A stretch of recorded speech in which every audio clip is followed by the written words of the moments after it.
So workspace security is my domain, and honestly, it's a market I've been waiting for years, if not decades, to be honest.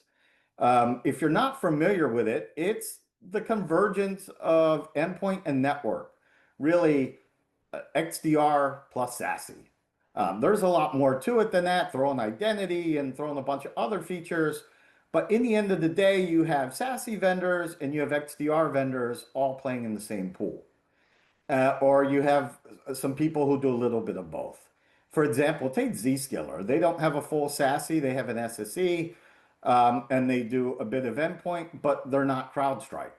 And they're certainly not Palo Alto or Fortinet or Checkpoint, who, do endpoint security and play in this endpoint game in extreme detail. But, because this is so different, anybody who knows IT knows that the network team and the endpoint team probably don't like each other. They don't play together nicely. They don't talk very often.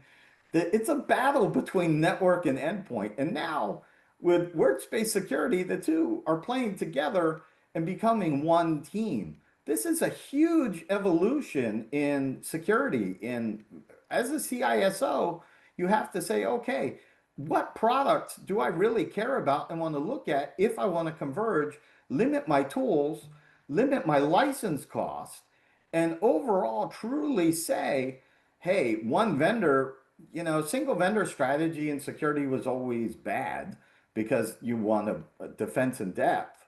But in this particular case, it's becoming the tools are very narrowly close to each other. And so now you want interoperability and better functionality overall in a single platform.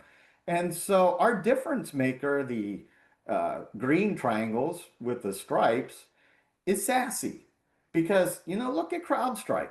Everybody, if you look at every rating system out there, everybody says, oh, CrowdStrike leader, CrowdStrike wave, whatever.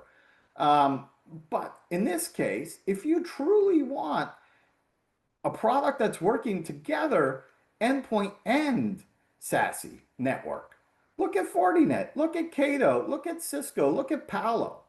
These guys have very strong, really best of breed SASEs together with endpoint. And Cato is somebody quite interesting being a Spark because they've never been an endpoint. They're a SASE vendor now moving into endpoint the other way around, where you look at the Palos and Ciscos of the world where they've been network vendors too, but also heavily in endpoint.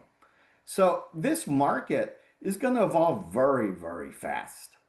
And this is why we're tracking it. And this is why it's the first pyramid we are putting out together with agentic AI and anti-ransomware, because we view all three markets as very hot, interesting, and volatile.